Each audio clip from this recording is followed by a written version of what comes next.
going through fast with the plot, and then you slam on the brakes for the sex scene. You have too much going on to just go, let's do sex now. Stop! There's a time and a place, and that was not the time nor the place.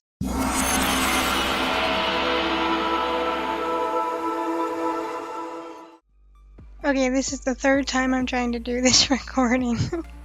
The first time was because I completely covered up what I was saying, and the second time was because I got interrupted. So, with that being said, the book review we are going to be talking about today is A House of Sky and Breath, the second book in the Crescent trilogy, and yes, I'm calling it a trilogy because it was meant to be a trilogy originally. And I don't really care that there's another book coming out to it. We need to go back to it being okay to let series die, because then they live past their prime and completely self-destruct on themselves. So with that being said, there will be spoilers for this book, major spoilers, because I have a lot of thoughts about this book, and some of them include some major plot beats that come up. So if you don't want this book spoiled for you, I suggest you skip this review and come back to it once you've read it. With that being said, let's get into the characters of this book.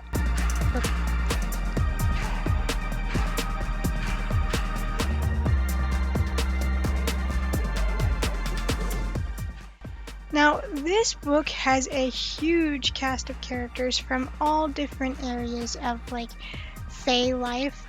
But I'm just going to focus on the main ones, which seem to be Bryce, who, if you don't know, is the main character who is kind of a boss girl. She's a take no crap from anyone, will speak her mind, and get the job done no matter what she has to do that.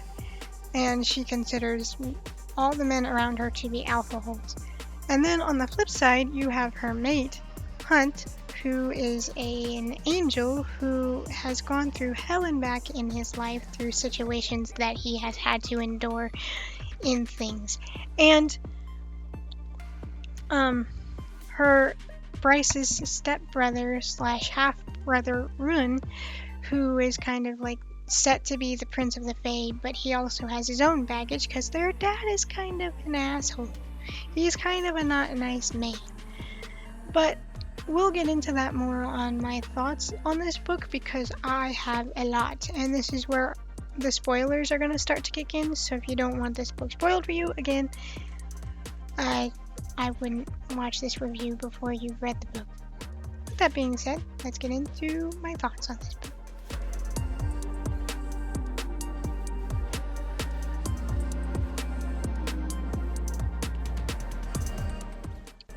So this book takes off directly after events of the first book took place. And this book, we see that after events of Danica's death in the first book, and Bryce figuring out that she is this super powerful Fae, like a starborn Fae, she is getting used to her new abilities and also getting used to having the horn tattooed onto her back now. So she is still trying to pick up the pieces of what Danica left behind before she was killed. And through trying to pick up the pieces of what Danica left behind, she starts to realize that she didn't really know Danica at all like she thought she did, despite considering Danica almost like a sister and to be her best friend. It turns out that Danica has the ability to sense other people's magic or other Fae's magic around her. And this book starts off with a girl named Sophie Renest, is how I pronounced it in my head, being chased and fleeing for her life because she is something known as a Thunderbird, which a Thunderbird isn't considered a Fae. She is considered human, but apparently Thunderbirds have the ability to cancel out Fae's magic. So she's being chased down because she escaped from this prison camp or something, and that's where we see Bryce had found out that Danica had been in contact with her, and her whole group got in her head that they have to find this Sophie Renest and her brother Amelie, Amelie, however you say it. And that's my first gripe with this book. Because most of this book, they are looking for Sophie and her brother. But with that plotline, the way it ends feels like Sarah J. Maas just kind of abandoned it.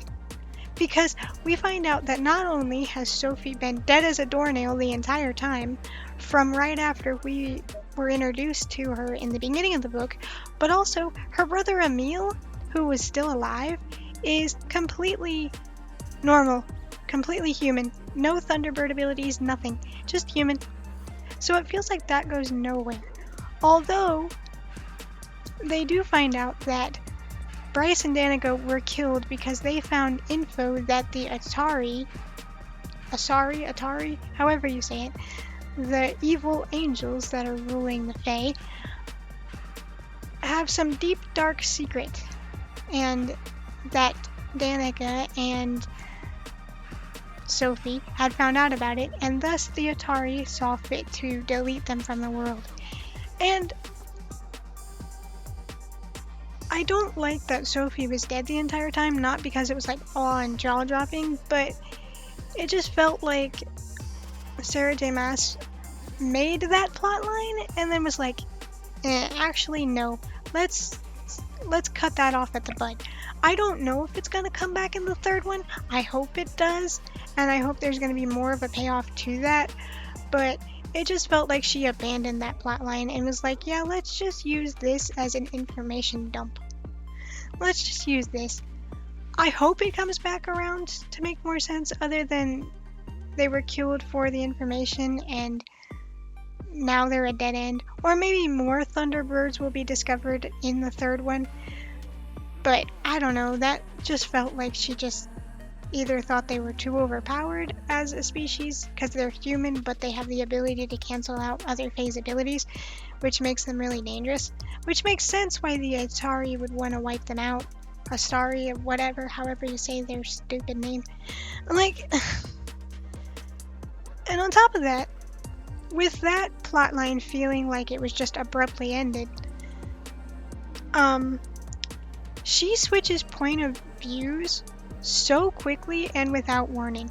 Like, there were so many times throughout reading this book where I had to pause, back up, and reread what I just read because it took me a couple of sentences to realize, oh, we're following a different point of view now, because she doesn't give any warning throughout the book that a POV switch is going to happen. Towards the middle of the book and the end of it, she doesn't even give like a break in between the paragraphs. She doesn't give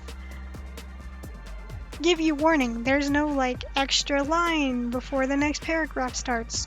Nothing. It's just bam, we're in this person's POV, then whoop, we're in this person's point of view. It gets confusing to follow and just really annoying because you're like, oh, now I have to go back and reread because we're in somebody else's perspective entirely without any warning or any heads up or sometimes any indicator at first that we're in a different person's world. So that gets really confusing because you go from being here and then you're in here in a completely different setting and scenario and you're like, wait a minute, we were just with these people. Why did we not get any indication or any break in the story that was going to happen? Nope, you just slide right into it. And it's very jarring. And then there are so many plot lines happening.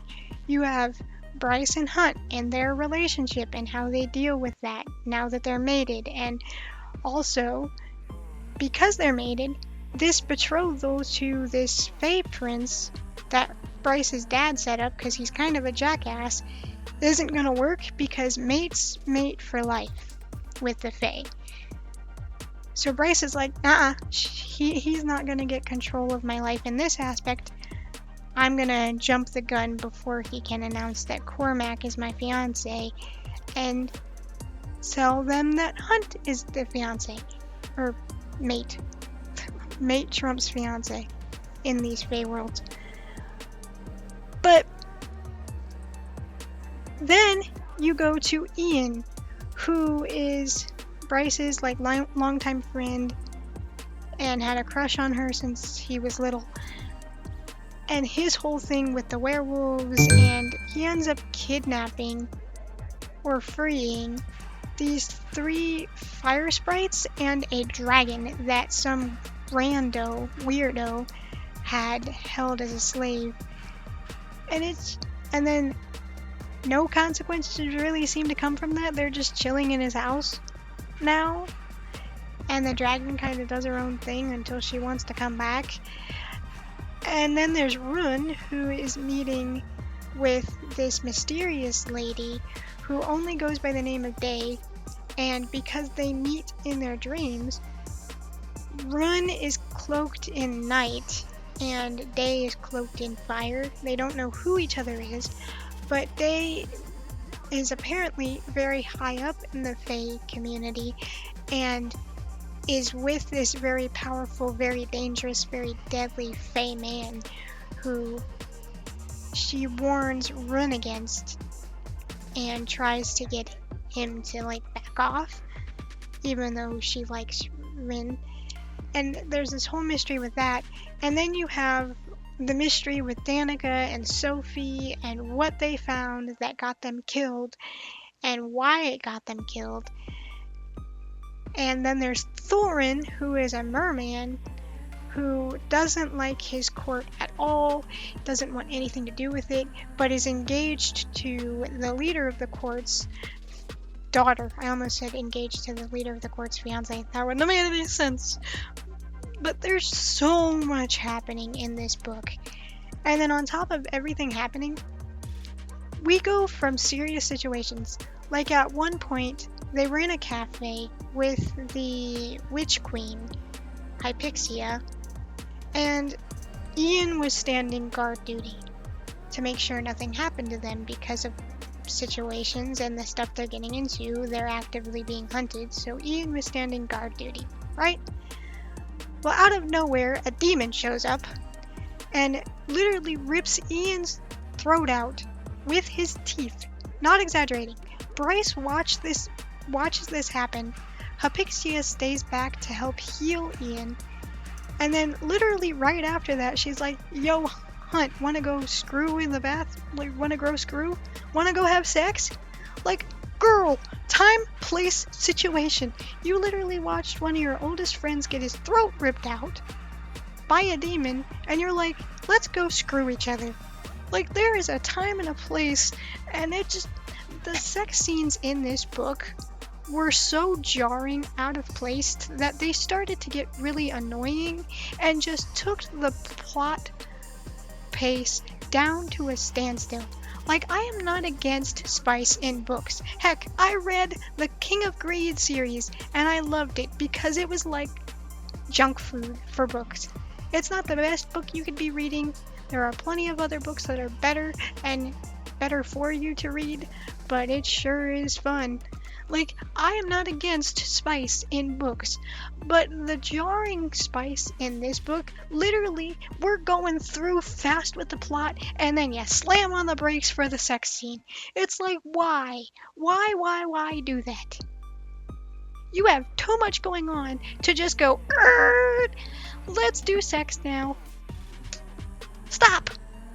Stop! There's a time and a place, and that was not the time nor the place. And she does that multiple times throughout the book. The plots are rolling, and then we just stop for the sex. It's so annoying. And I understand that that her most popular series is ACOTAR, right? I understand that. But tying this to ACOTAR by having Raysan show up at the very end because Bryce apparently wound up in Feyre's world. I'm not exactly sure how that's going to pay off. I'll have to read the 3rd book to know. But I feel like authors oftentimes do that, where they tie their different series together and make it in one world. You already had it set where this was a different world. This is a modern fantasy set in a modern setting, and then you take it back to Feyre's time, where there are like very old feeling, like old feeling things. And it's like, why? You don't always have to tie all your series together. And honestly, ACOTAR has been her main series that I feel was the best series. I tried to read the one with the Assassin's Blade. I tried to read that. I liked it up until they were like, oh, by the way, you're a super powerful Fae Queen too. I liked it so much better when she was just a normal assassin kicking ass through this tough world, and then turns around and goes, oh, you're yet another generic Fae Queen that's super powerful. Like, I get it's the successor to A Court of Thorns and Roses, but again, like, you don't always have to do the same thing, just with a different font. And I liked the murder mystery element to the first one. That's what drew me into the first one, was the murder mystery element, but we already had the answer to who killed Danica answered in the first book. And then it just feels like she tacked this one on to be like, oh no, this is why Danica was killed. And now there's another book where where Bryce ends up in Feyre's world, and it's like, I don't think I want to read any more of Sarah J. Maas's books, because the only series I've liked from her, like completely, the characters, the setting, the world building, the story, fully liked from her, was A Court of Thorns and Roses. Like, I feel like she's a one series wonder for me, because this just felt like there were way too many plot points going on at the same time. The sex scenes got annoyingly jarring, the POV switches came without warning, and had me having to back up and rewind to make sure I was in the right person's perspective. Did I enjoy this book?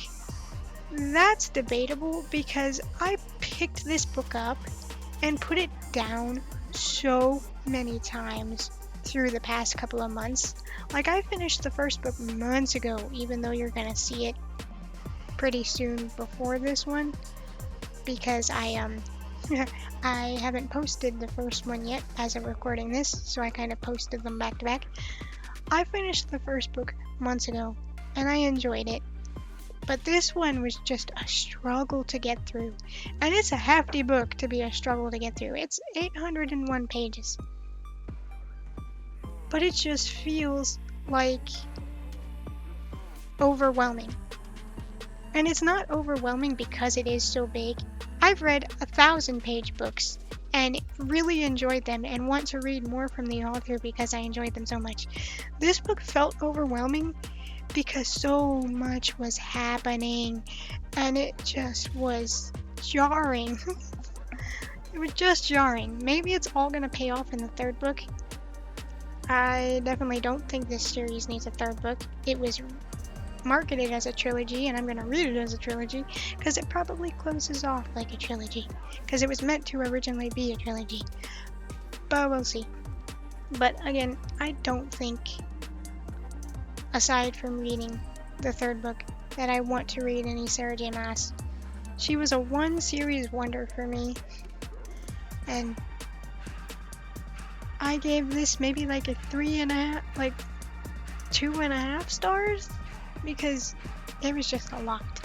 The main thing I liked from it was Bryce and Hunt's relationship, and Run and Day's relationship.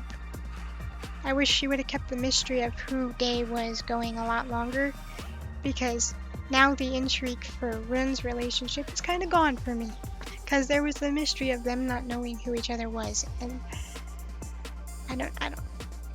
That's about all I liked in the book. The rest of it was a jumbled, jarring mess. So I hope you guys enjoyed, and I'll see you next time. Bye.